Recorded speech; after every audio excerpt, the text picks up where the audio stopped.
And let's bring you now the chairs of the Congress's two Foreign Affairs Committee, Democratic Senator Robert Menendez, the chairman of the Senate Foreign Relations Committee, Republican Congressman Ed Royce, the chairman of the House Foreign Affairs Committee. And Senator, let me begin with you. You just heard this from Lon Snowden and his attorney, Bruce Fein. They don't believe that Ed Snowden could have gotten a fair hearing had he come to Congress. I don't think that's true. Look, I as a father, appreciate the vigorous defense that Mr. Snowden is providing for his son. But in my view, Ed Snowden is a fugitive who deserves to be in an American courtroom, not in asylum in Russia. And I believe he would have gotten a fair hearing. As a matter of fact, all the time, issues related to our government by whistleblowers who come forth and bring those issues to the Congress's attention is often the venue for action. So the reality is I don't think he needed to undermine America's national security to pursue whatever he thought his conscience led him to do. And I do believe there is a process by which he could have ultimately pursued his interests in a way that doesn't undermine the national security of the United States. When we have our sources and methods known by our enemies, we undermine the national security of the United States. And I would just simply say, it's easy, since we have not, thank God, had an attack on American soil since September 11th, to minimize the threat. But the threat is real, and the terrorists have to only get lucky once. We have to do it right 100% of the time. That's a tough stand. And Chairman Royce, a key member of your committee, Representative Dana Rohrabacher, from California, who's also chaired the subcommittee dealing with Russia, seems also to have some sympathy with Edward Snowden. Here's what he said yesterday on C-SPAN.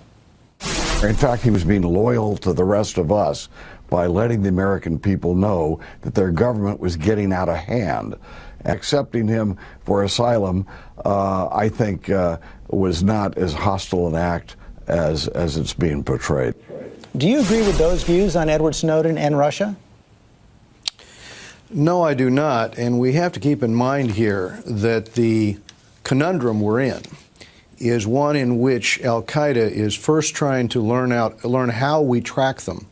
And second, with this new master bomb maker that they've used in Yemen to develop this new strategy, the underwear bomber, for example, his attempted attack was at the behest, with the support of this master bomb maker. This master bomb maker now is teaching his trade, we happen to know, to a lot of other bomb makers in that part of the world, in Yemen, and they're going on the internet with this capability and with the hope of bringing into the United States agents to carry out these types of attacks which are undetectable.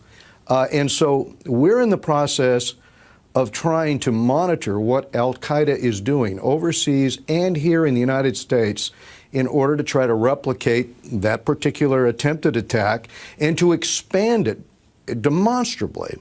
And so when you have someone who is giving out the means and methods in which we're tracking al-Qaeda, it is a problem for the United States. And secondarily, when we're talking about the former head of the KGB, President Putin in Russia, this has not been an ally. As you know, the administration has tried to engage him on several issues, such as missile defense, and has worked with him on trade issues, and we have not seen any reciprocation from the Russians on this, because this former KGB agent still has a sense of hostility to the West and to the United States. So, Senator Menendez, how do we get this relationship with Russia back on track? The president says there's no bad relations between he and President Putin personally, but they do seem to be at odds on just about every major issue. Well, look, Russia should be looking towards how do they achieve a prosperous future for all of their citizens versus going back to an authoritarian past. And we seem to be more invested in this effort to create a relationship with Russia that can be productive for both countries more than Putin is. And so it seems to me that as we've tried to restart this relationship several times, that maybe now is a moment of pause and think about how we're going to move forward with Russia. They are unresponsive to us as it relates to the tragedies that are going on in Syria. They are unresponsive to us as it relates to further nuclear arms reduction. They are unresponsive when they violate the rights of gay and lesbians, including foreign visitors who would come to Russia and could be arrested. They're unresponsive when they ultimately stop the adoptions by Americans of Russian children. So I look at all of that and so much more, and I say to myself, it's time to pause and think about what this relationship is going to be and how we're going to pursue it in a way that ultimately promotes the national interest and security of the United States. Congressman Royce, we have just a few seconds left. Do you think that Ed Snowden can get a fair trial in the United States?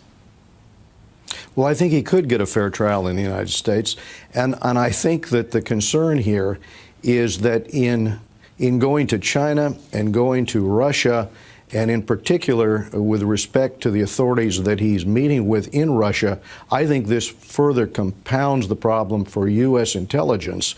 I think we have existing whistleblower capabilities here in the United States. On a regular basis, whistleblowers come forward, give information to Congress, and we attempt to address those issues. Going to China and going to Russia was not the solution to the problem. It compounds our difficulties in the United States with respect to al-Qaeda. Congressman, Senator, thanks very much for your time this morning.